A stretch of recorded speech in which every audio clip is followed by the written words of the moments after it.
Halo teman-teman, kembali lagi di Ruang Ngobrol. Kali ini aku sama Nanas akan membahas 5 cm 5 cm per second versi live action. Jujur mohon maaf sekali ya teman-teman, ini kita cukup telat nge-reviewnya karena memang ada kesibukan masing-masing. Betul. Aku juga baru sempat nonton itu di pekan kedua penayangan di Indonesia. Kapan, Nas? Aku pas hari pertamanya. Tapi Nanas tidak ada partner review waktu itu. Betul. Sebenarnya ada. Ada cuma dong. kebetulan yang bersangkutan tiba-tiba berubah jadwal. Iya. Jadi ya pokoknya intinya setelah kita ngobrol-ngobrol, akhirnya kami memutuskan yang akan nge-review live action 5 cm per second itu adalah kami. Pengalaman menonton 5 cm ini memang pengalaman yang cukup menyenangkan sekali. Menyenangkan sekali. Aku jujur di awal agak skeptis loh teman-teman dengan adaptasi 5 cm per second ini. Sama. Untuk dua hal. Oke. Pertama aku cukup skeptis soal visual gitu. Karena kan kita tahu sendiri ciri khas dari Makoto Shinkai itu adalah visualnya, dan itu adalah sesuatu yang diwujudkan hanya bisa diwujudkan dengan ya teknik animasi dia dengan digambar kayak gitu. Makanya ketika ini pengen dibikin live action, aku tuh jadi agak skeptis sebenarnya dan bertanya apakah nanti tuh bisa nggak sih perasaan itu atau feel itu tuh tersampaikan lewat visual live action. Yang pertama. Yang kedua, aku juga agak skeptis dengan struktur ceritanya. Aku teman-teman sudah baca komiknya di sini, punya Daris, sudah nonton animenya juga kayak gitu. Dan aku tuh merasa kalau setidaknya buat aku pribadi ya teman-teman, kalau sekali lagi ceritanya tuh strukturnya mirip, wah ini akan jadi pengalaman yang agak boring. Sedikit curhat, itu pernah terjadi padaku waktu nonton film The Amazing Spider-Man pertama, filmnya Amazing Spider-Man pertama itu Andrew Garfield. Ya emang ada kebaruan sih, cuma struktur ceritanya tuh kayak ya dia digigit laba-laba, terus jadi Spider-Man lawan musuh, kehilangan paman segala macam. Itu kan mirip. Nah aku tuh khawatir gitu. Ternyata dua pertanyaan itu terjawab dan tidak menimbulkan rasa khawatir atau rasa kecewa gitu. Karena ceritanya sendiri menurutmu gimana? Nah, bentar sebelum itu kalau aku sendiri aku juga skeptis. Skeptisnya tuh karena aku kan beberapa kali udah nonton live action ya, dan mungkin kebetulan waktu yang aku tonton itu adaptasinya kurang oke. Takutnya dan terkenalnya kan live action itu kan nggak sebagus animenya ya. Ternyata wah bagus banget. Visualnya keren. Nanti akan kita breakdown satu-satu. Tapi kita pertama akan masuk ke ceritanya dulu. Betul sekali. Aku pikir agak sulit ya kalau misalnya kita tidak sedikit membandingkan dengan animenya. Karena kan memang animenya terkenal banget kan. Betul. Nah kalau animenya itu kan ceritanya lurus saja kan. Dari kecil sampai dari si Tono dan Akari. Akari kecil sampai dewasa. Tono ya namanya. Oh iya bener juga. Tohno, kok nggak salah. Tono. Tapi aku ya. Pembacanya Tono. Tapi orang Indonesia sebutnya Tono. Mas Tono.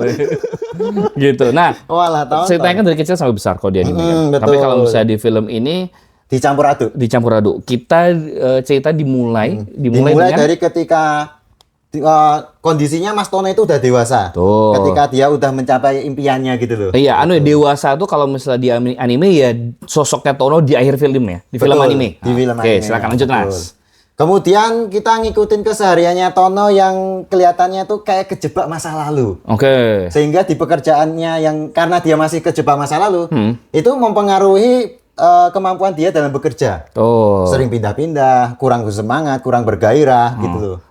Sampai akhirnya dia memutuskan, oke, aku akan pindah ke itu atasannya gitu loh. Ini ada tawaran ini, masuk aja ke sini gitu loh. Kemudian ketika dia memasuki ke tempat itu, kerja di planetarium ya? Planetarium, kemudian langsung flashback kayak gitu. Dari kecilnya. Nah, struktur cerita ini menurutku ini keputusan yang bagus banget kayak gitu. Karena kita bisa jadi punya istilahnya bekal investasi untuk mengenal karakter Tono lebih dalam di awal film. Sehingga ketika masuk ke flashback, itu tuh kita bisa jadi lebih masuk, lebih bisa memahami alam pikirannya Tono. Padahal adegan flashbacknya tuh bisa dibilang sama persis loh. Nggak ada yang gimana-gimana loh ya maksudnya. Ada perbedaan memang. Cuma secara esensi, secara substansi garis besar itu sama. Flashback kehidupan di SMP dengan SD dulu. SD, SMP, SMA. Itu tuh secara garis besar mirip gitu. Nah, betul. bayangkan kalau misalnya ternyata live actionnya itu plek. Waduh. Aku nggak tahu, mungkin penonton baru bisa aja senang. Mungkin tapi aja. buat long time fans kayak kami ini, aduh, kok aku kayak sama lagi. Iya. Ini lagi. Oh, pasti kayak gini nanti ceritanya. Iya, kayak gitu. Dan keputusan ini tentunya tidak hanya bagus ya, tentunya untuk penonton yang baru. Buat kami itu tuh membuat hal yang predictable, jadi punya rasa baru. Betul, fresh banget ceritanya itu. Bahkan kita sampai kayak, iki nanti kayak gimana ya? Apakah mereka akhirnya punya ending yang berbeda dengan animenya? Sampai ada pikiran kayak gitu kan berarti sukses gitu lah animenya. Iya. Live actionnya ini gitu loh. Iya. Bawain cerita gitu. Dan persis seperti Nanas katakan, aku tuh juga merasakan hal yang sama, Nas. Karena struktur agak sedikit balik dan pertemuan. Ya ini kita spoiler aja lah ya. Iya, spoiler. Susah sih, Mas. Iya, pertemuannya Tono dan Akari di stasiun kereta api itu kan jadi agak di ujung kan. Iya, betul. Nah, gara-gara itu struktur pindah di ujung dan begitu dibiasakan ngeliat jam waktu masih lama, kayak wah, ini sisanya mau kemana nih? Iya. Gitu. Nah, itu sih yang membuat kayak nih ternyata ada memang sentuhan baru yang porsinya jauh gede, cukup gede. Itu tuh pengalaman yang aku kurang lebih dapatkan juga di ya ini aku sedikit menyinggung komik ya. Aku juga dapetin di sini kayak gitu. Kalau apa ya teman-teman, artinya sebelum kita take kan aku sempat ngobrol sama Nanas ya. Iya, betul. Soal pengalaman kita menyaksikan 5 cm versi anime yang dulu. Betul. Itu kalau dulu kan ya, bahkan sampai sekarang sih kami merasa ini ya film anime itu walaupun memang bagus, itu isinya hanya kegalauan dan kegantungan yang disampaikan dari ya tidak cuma cerita tapi cuma dari karakter itu sendiri. Di sini aku merasa lebih relate, Nas. Kamu gitu juga nggak, Nas? Iya, karena karena pembawaan ceritanya itu loh yang dibikin lebih dekat, lebih membumi dan fokusnya tuh benar-benar kita dikasih dua sudut pandang gitu loh. Jadi ini bukan tentang soal Tono lagi, ini tuh juga soal Akari gitu loh dalam menjalani hidupnya gitu. Itu loh. Dan yang kalau di animenya tuh kan kita kan cuma aku merasa kayaknya lebih sudut pandangnya tuh lebih banyak nyeritain si Tono aja gitu loh. Iya, betul. Nah, di sini tuh Akari itu punya porsi. Iya. Bahkan teman ceweknya yang di SMA-nya si Tono itu juga punya porsi sendiri gitu loh. Itu yang membuat kita tuh makin relate gitu loh. Betul. Dan lebih memahami perasaan mereka gitu loh. Iya. Dan aku juga pengen masuk ya. Tadi kan kita sudah pengen masuk soal visual. Tadi kan kita sudah bahas soal plot ya. Betul. Nah, sekarang kita masuk ke visual gitu. Nah, ini yang visual itu juga yang membuat membuat penonton, terutama kami yang sudah selain mengikuti cerita 5 cm di medium berbeda tuh jadi kayak lebih relate, seolah-olah ini memang ya di dunianya itu tuh ada. Kenapa itu bisa terjadi? Karena kalau misalnya di anime itu kan ya visualnya tuh ya terlalu indah. Technically kinda impossible. Nah, di sini karena ini live action dan pemilihan visualnya itu juga cukup tepat. Dia tidak berusaha simulasikan apa yang ada di langitnya anime gimana. Dia tuh ya sesuai dengan kehidupan nyata aja. Tapi dia ngerti, visual tuh ngerti esensinya apa. Kalau misalnya visualnya tuh nggak bisa langitnya sesenja itu. Ya, visualnya mungkin ada di sinematografi, sama ada di coloringnya. Coloringnya, di coloringnya. Nah, keputusan ini juga pas banget. Kenapa? Karena ketika digabungkan dengan pembabakan yang kita bahas di awal, di adegan awal melihat Tono kerja itu betul-betul kayak lihat orang ya kita aja kerja di dunia nyata. Dan coloringnya tuh bagus banget. Bagusnya itu adalah ketika sudut pandang di awal banget itu tuh kusam, dosen, menyebalkan kayak ya Allah kenapa aku terjebak di dunia yang seperti ini. Betul banget, sepakat itu banget dengan yang Nana sampaikan. Betul. Gila banget loh kayak gitu. Iya, jadi kontras ya, Nas ya. Kontras. Jadi di awal itu kita disajikan visual Tono itu bekerja, boring, dia juga dia juga jenuh dengan pekerjaannya, dia juga memikirkan banyak hal. Lalu ketika dibanting dengan adegan flashback yang dreamy. Wah, dreamy itu kata sifat, dreamy banget. Tapi dreamy-nya itu juga aku suka banget. Sama. Kalau misalnya kita ngelihat video sinematik turismenya Jepang yang menampilkan Ponsero segala macam, ya kurang lebih kayak gini. Kayak kurang lebih tone-nya kayak gini gitu. Betul, nih ya. Kalau mau dibunjunin itu. Kayak gini lah.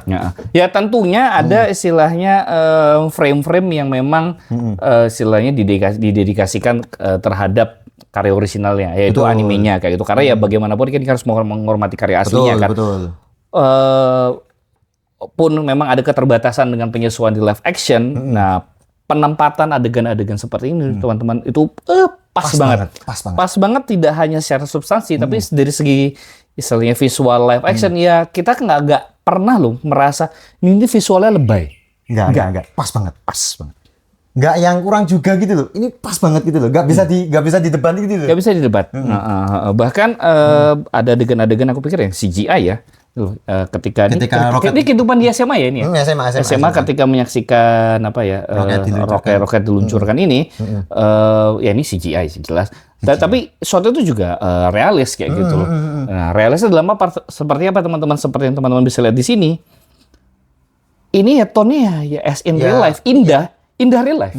Bukan indah. Iya. Nggak berusaha. Dan ini kan cenderung siluet ya. Iya. Kalau anime kan mesti gambarnya kan kelihatan semua gitu loh. Cenderungnya gitu. Betul. Ini benar-benar ya kayak orang aku mau bilang phone footage tapi enggak lah, kayak main sore-sore lah. Main sore-sore gitu loh. Dan kayak bukan film aja gitu loh. Kayak orang rekam kehidupan sehari-hari. Itu menurutku pemilihan visualnya bagus banget gitu. Kayak gitu. Jadi kita tuh tetap bisa masuk ke cerita mereka gitu. Iya. Dari visual, sekarang kita coba masuk ke pengadeganan gitu. Pengadeganan itu juga disesuaikan dengan ya selayaknya ya manusia itu berperilaku sehari-hari di kehidupan nyata kayak gitu. Seperti yang kami ulang-ulang dari tadi, Tono bekerja, Akari bekerja, mereka sekolah, gimana mereka menjalani kehidupan sehari-harinya, gimana mereka kemudian berinteraksi dengan lawan jenis, gimana kemudian mereka itu gimana pengadeganan itu dibuat agar mereka tetap galau, tapi in a way masih fungsional bekerja kehidupan sehari-hari. Betul.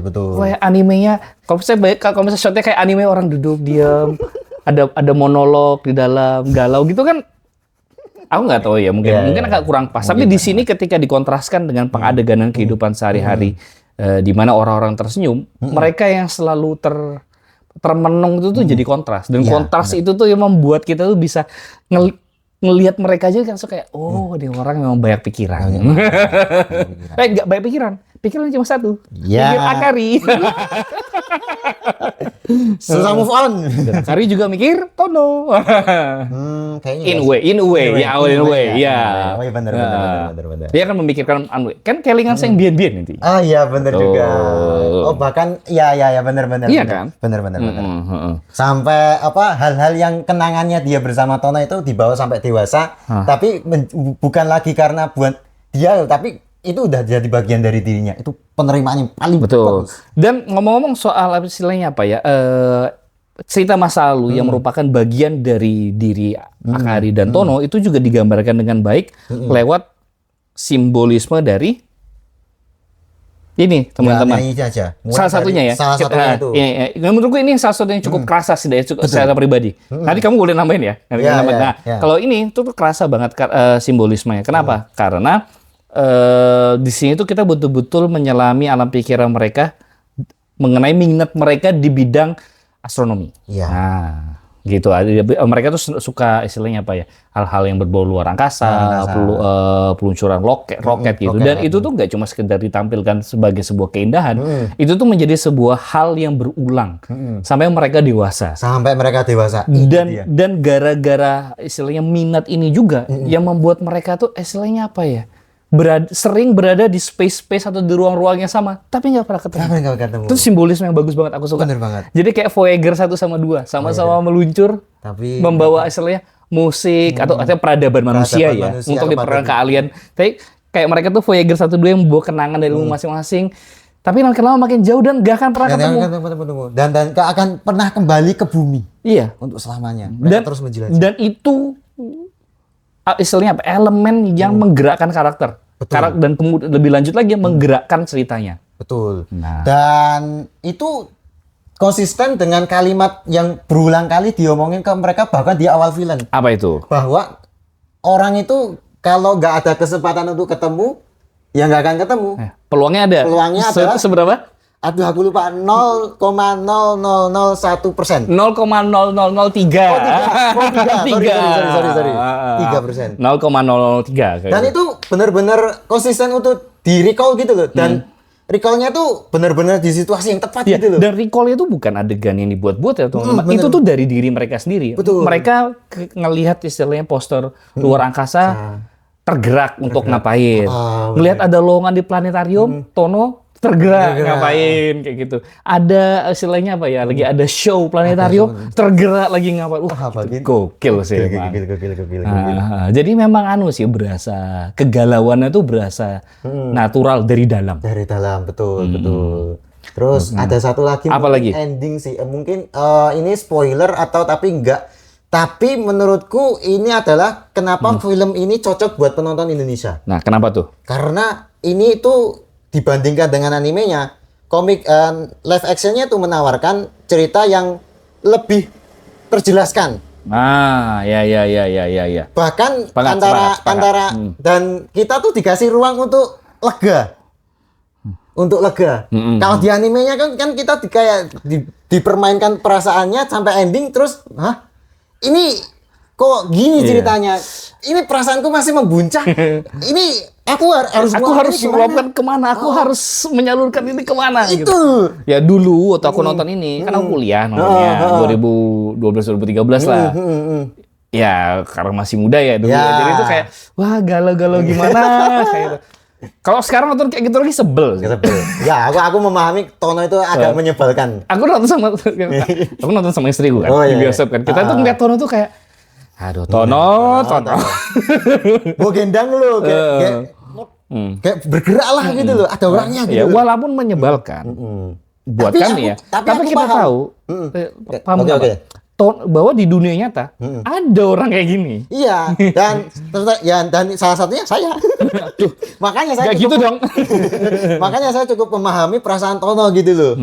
Gitu. Makanya aku cukup relate gitu loh. Iya. Cukup membumi karakternya gitu loh. Dan terakhir kita juga mau membahas babak terakhir di film ya. Menurutku ini adalah porsi yang cukup berbeda gitu dari komik dan manganya karena memang kalau di anime jelas nggak ada. Mereka cuma galau-galauan papasan. Yang kita juga nggak yakin itu sebenarnya Akari sih sebenarnya. Bisa dibilang. Bisa jadi itu orang lain yang si Tono pikir itu Akari. Betul. Kalau di manga nanti ya teman-teman baca sendiri aja. Silakan tonton review kami. Nanti nonton sendiri aja. Nah di sini tuh juga dia punya istilahnya angle yang berbeda kayak gitu. Karena seperti yang Naras bilang tadi, istilahnya kegalauan mereka itu kan digerakkan oleh minat mereka pada bidang astronomi.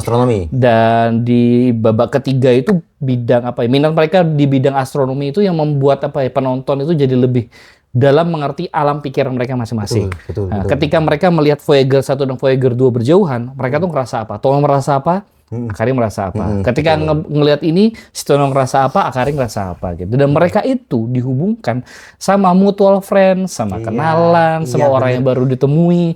Itu loh yang membuat ini semakin gembus gak sih? Mereka tuh ada di momen yang mereka tuh satu tempat, tapi di saat yang sama mereka nggak akan ketemu gitu loh. Karena itu tadi 0,003% itu tadi gitu loh. Gila menurutku. Dan karena ada elemen ini juga, akhirnya kita punya ruang untuk melepaskan perasaan kita yang membuncah tadi gitu, dikasih ruang. Aku gitu. merasa sih kali ini bisa lebih lega karena Tono sepertinya sudah cukup mulai berdamai. Kalau belum bisa dibilang cukup berdamai ya teman-teman. Tapi seenggaknya dia udah mulai langkah. Dia sudah mulai melangkah baru kayak gitu, dan Akari juga mulai melangkah baru, dan itu tuh diucapkan teman-teman.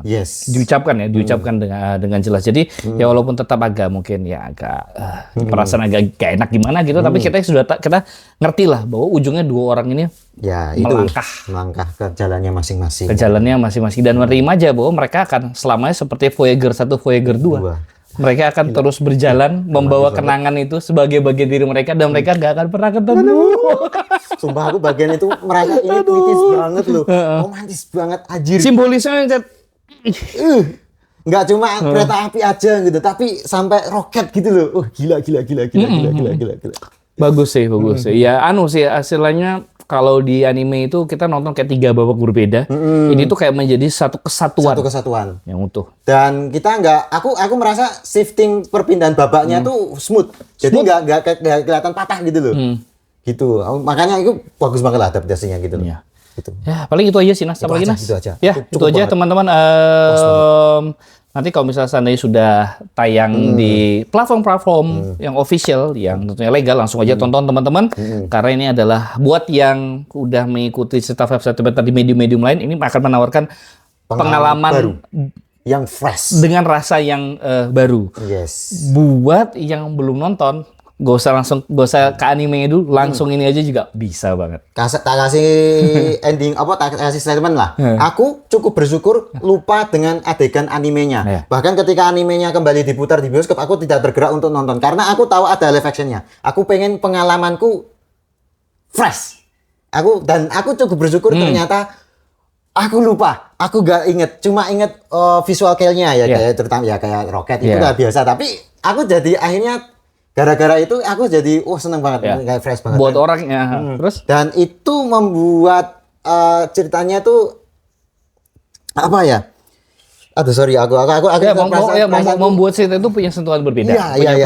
Intinya tetap sama. Kita harus menerima fakta bahwa 2 orang ini tidak akan ketemu. Ya, itu dia. Aku juga sebenarnya ketika nonton agak berharap apakah endingnya nanti berbeda di mana mereka bertemu. Ternyata memang enggak. Ya memang itu. Intinya itu. Ini 2 orang kayak Voyager 1, Voyager 2 nggak akan ketemu. Perjalanannya yang akan menjadi berbeda. Kayak gitu. Pokoknya ya rasakan sendiri ya teman-teman lah. Nggak bisa diceritain gitu doang sih. Harus ngerasain. Tonton sendiri. Pakai audio yang bagus, yang fokus biar terserap. Udah nggak tayang ya di bioskop? Aku nggak tahu. Beberapa sih masih sih. Ya? Beberapa masih. Ini udah pas kita take ini udah minggu ke-4 nggak sih? Udah masuk minggu ke-4 sih. Kan? Gitu. Oke, itu aja teman-teman. Silahkan like video ini. Kalau mau ngobrol-ngobrol langsung aja tulis di kolom komentar. Jangan lupa share dan juga subscribe. Dan nyalakan lonceng notifikasi biar nggak ketinggalan info berikutnya. Oke, sampai jumpa lagi di konten review anime. Ya, review film anime atau live action anime berikutnya. Dah.